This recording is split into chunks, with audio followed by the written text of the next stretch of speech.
know I'm gonna get you. Yeah, whatever it takes to get there. No, I won't drop you like everybody else does. Forget about your friends, they don't care what we. Assalamualaikum warahmatullahi wabarakatuh. Saya Afinia Sarimas Meza dari Pendidikan Matematika 2017A. Di sini saya akan menjelaskan tentang manusia sebagai makhluk budaya. Yang pertama yaitu hakikat manusia sebagai makhluk budaya. Manusia adalah salah satu makhluk Tuhan di dunia ini. Makhluk Tuhan ada 4, yaitu alam, tumbuhan, hewan, dan manusia. Alam yaitu memiliki wujud, sedangkan tumbuhan memiliki wujud dan hidup. Sedangkan hewan memiliki wujud, hidup, dan gerak. Sedangkan manusia memiliki wujud, hidup, gerak, dan memiliki akal dan diri. Akal adalah kemampuan berpikir manusia sebagai kodratnya secara alami. Fungsi akal adalah untuk berpikir. Manusia diberi akal agar mampu berpikir untuk menghadapi kehidupannya. Budi dalam bahasa Sanskerta yaitu bud, yang artinya akal. Budi juga bisa diartikan sebagai tabiat atau akhlak yang dimiliki oleh seseorang, yang pastinya manusia. Dengan memiliki akal budi, manusia bisa menciptakan, mengkreasikan, memperbarui, mengevaluasi, merevolusi sesuatu dan mengembangkan apa-apa saja yang bisa digunakan untuk kehidupan selanjutnya, kehidupan bermasyarakat atau untuk melanjutkan hidupnya sesuai dengan kebutuhannya yang pasti. Kebutuhan ini manusia dibedakan menjadi 2, yaitu kebutuhan secara kebendaan, yaitu seperti sarana dan prasarana yang akan digunakan manusia untuk memenuhi kebutuhan hidupnya. Yang kedua yaitu kebutuhan rohani dan psikologi. Contohnya seperti kasih sayang, dorongan motivasi, kerjasama, dan pujian oleh orang lain. Menurut Abraham Maslow, kebutuhan dibedakan menjadi 5 tingkatan. Yang pertama yaitu kebutuhan fisiologis. Kebutuhan fisiologis ini adalah kebutuhan yang paling dasar yang harus dimiliki oleh seorang manusia. Contohnya seperti makanan, pakaian, dan tempat tinggal yang harus dimiliki oleh layaknya manusia hidup pada umumnya. Yang kedua yaitu kebutuhan akan rasa aman dan perlindungan. Contohnya ini seperti bebas dari ancaman penyakit, seperti saat ini kan lagi marak-maraknya corona. Nah, manusia itu memiliki kebutuhan bisa bebas dari segala macam penyakit, yaitu dengan berobat atau pergi ke rumah sakit atau mensosialisasikan dirinya agar dia bisa menjadi lebih baik lagi. Terus contoh yang kedua yaitu kelaparan. Manusia itu bebas dari rasa kelaparan. Yang ketiga yaitu kebutuhan sosial. Kebutuhan sosial ini lebih cenderung kepada kebutuhan yang berkaitan dengan sesama manusianya. Seperti kita berkebutuhan bekerja sama dengan orang lain. Kan manusia itu pasti mempunyai kebutuhan bekerja sama. Dalam lingkup keluarga pun kita juga bisa bekerja sama antara satu dan sama yang lainnya. Yang keempat yaitu kebutuhan tentang penghargaan. Manusia itu juga butuh tentang penghargaan, yaitu atas kelebihan, bakat, dan atau kelebihannya itu diapresiasi sesuai mungkin dia lebih cenderung seperti semuanya dia memiliki bakat tertentu lah, dia itu diberikan sesuai dengan bakatnya ini dia pintar dalam itu, maka jabatannya dia yaitu lebih atas daripada yang di bawah seperti itu. Yang kelima yaitu kebutuhan alkulturasi. Kebutuhan alkulturasi diri ini adalah lebih condong ke kemampuan diri yang dimiliki oleh setiap manusia, seperti bakat, lalu prestasi, potensi-potensi yang bisa digali dari setiap manusia tersebut. Lalu yang kedua saya akan menjelaskan tentang apresiasi terhadap kemanusiaan dan kebudayaan. Apresiasi ini yang pertama yaitu manusia dan kemanusiaan. Hakikat manusia dipandang secara utuh, yaitu manusia memang sebagai makhluk Tuhan yang paling sempurna di antara makhluk Tuhan yang lainnya. Karena kenapa bisa dibilang sempurna? Karena itu manusia dibekali oleh akal, budi, dan pikiran serta harkat dan martabat. Contohnya seperti di ajaran agama Islam itu dijelaskan di dalam surat An-Nisa ayat keempat. Itu menyatakan bahwa manusia itu adalah makhluk yang paling sempurna. Intinya seperti itu. Dan kemanusiaan itu sudah dijelaskan juga dalam sila kedua, itu yang berbunyi seperti ini, kemanusiaan yang adil dan beradab. Itu sudah menjelaskan sekali bahwa kita sebagai makhluk hidup yang bernamakan manusia itu kita harus adil terhadap sesama, lalu berkemanusiaan, berarti tidak berperilaku seperti hewan atau menghargai orang lain, lalu ya sebab-sebabnya itu yang menceritakan tentang moral dan hubungan antara sesama makhluk hidup, terutama pada manusia. Lalu yang kedua, di dalam apresiasi terhadap kemanusiaan ini menjelaskan tentang manusia dengan kebudayaannya. Manusia dengan budaya itu tidak akan lepas. Jika ada kebudayaan, pasti ada manusia. Dan budaya itu juga diciptakan oleh manusia. Budaya di dalam bahasa Sanskerta adalah budaya yang artinya yaitu budi atau akal. Kembali lagi ke budi dan akal.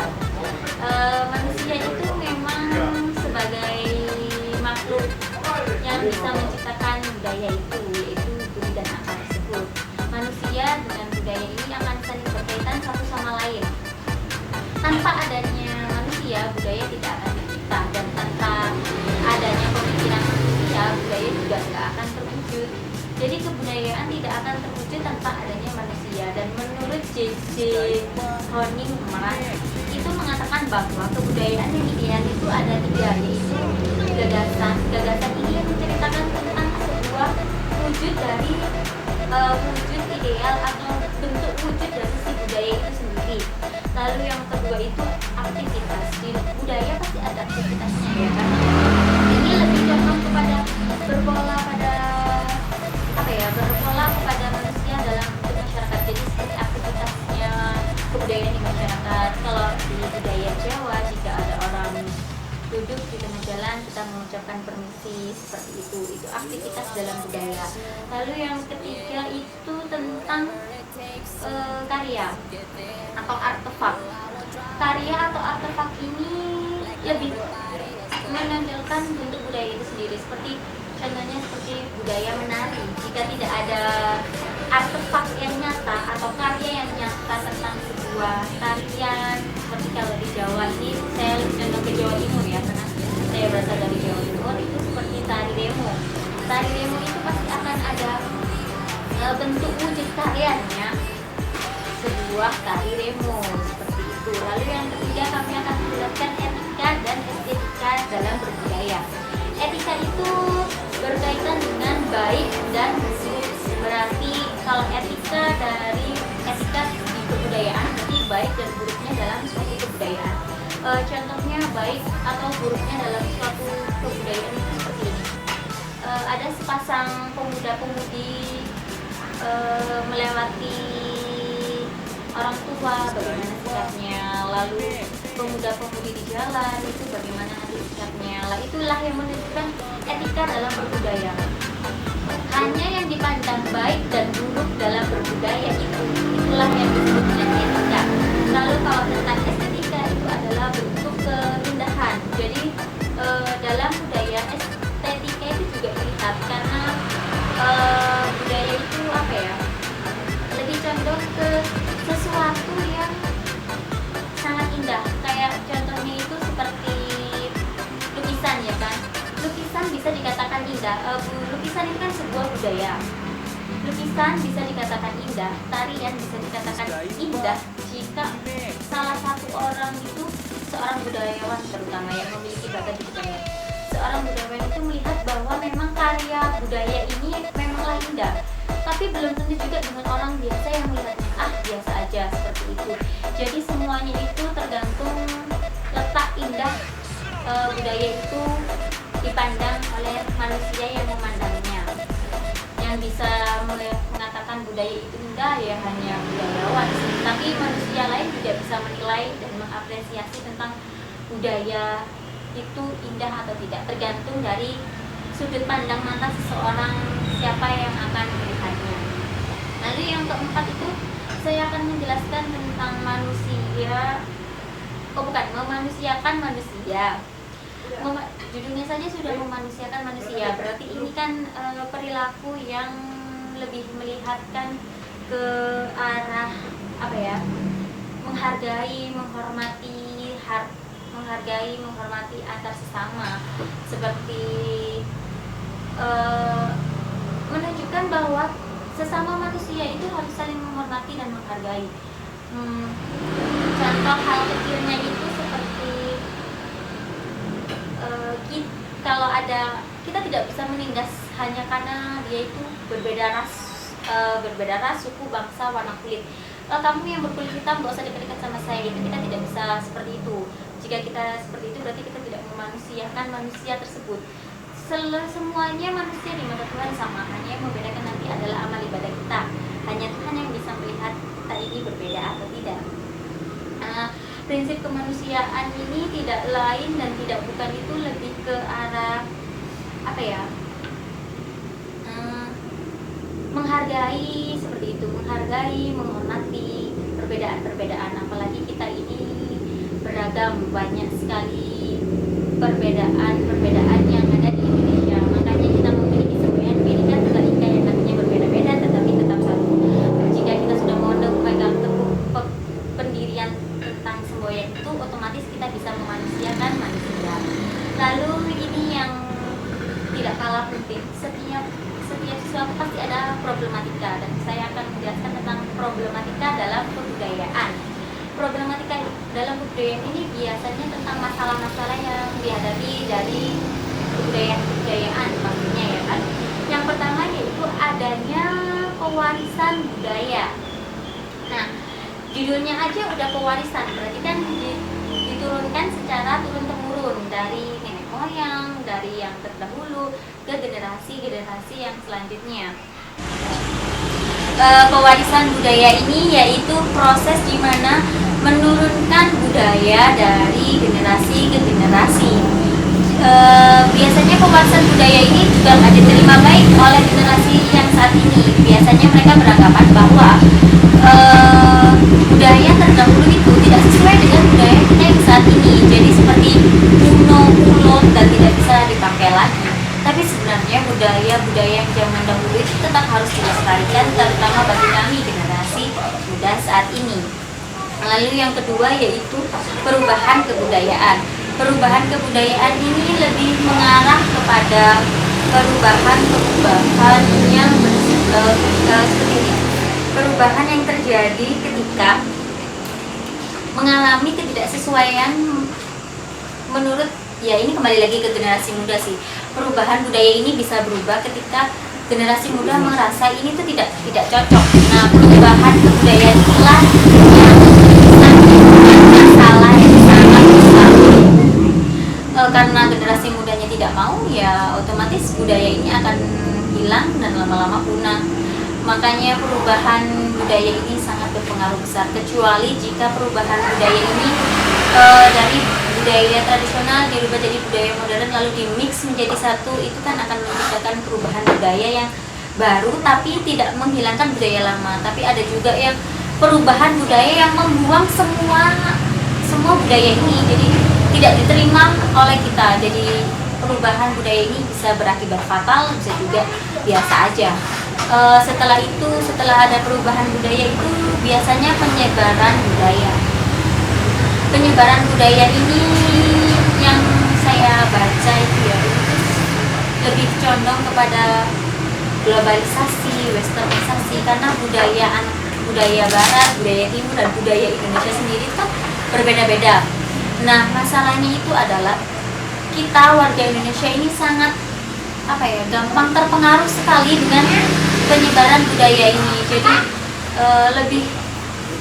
lebih ini sih memang lebih tipis ternyata bahwa pemuda-pemuda Indonesia ini lebih mencintai budaya asing seperti Korea, K-pop, lalu pemain-pemain luar negeri, lalu budaya-budaya luar negeri yang sepantasnya itu tidak perlu ditiru di sini. TikTok dan segala macamnya itu. Tapi ya mau gimana lagi, semua itu pasti ada masanya, ada juga waktunya untuk mengalami itu semua. Di dalam penyebaran budaya itu juga ada tentang perubahan budaya itu kan nama lainnya difusi ya. Dalam selain ada difusi juga ada akulturasi sama asimilasi. Nah, akulturasi ini itu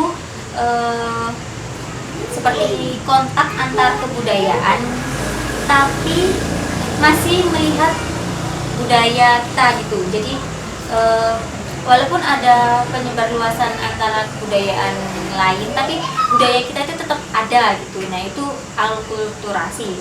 Tapi kalau asimilasi itu proses budaya yang berlangsung lama dan sudah berlangsung lama dan berjalan, seperti kayak membeda-bedakan suku, ras, budaya, lalu menciptakan budaya baru gitu, seperti itu. Jadi kalau di asimilasi ini budayanya sudah lama dan berlangsung lama dan ada di dalam masyarakat, tapi ini nanti suatu saat bisa menciptakan budaya baru. Tapi kalau di akulturasi itu dia benar-benar masih menunjukkan budayanya walaupun sudah mengalami perubahan-perubahan gitu. Begitulah materi yang bisa saya sampaikan tentang manusia dengan kebudayaannya. Jika ada salah kata dan mungkin kekurangan bisa kita bahas nanti bersama-sama di Google Classroom. Sekali lagi, jika ada kesalahan mohon maaf karena manusia tidak luput dari kesalahan. Wassalamualaikum warahmatullahi wabarakatuh.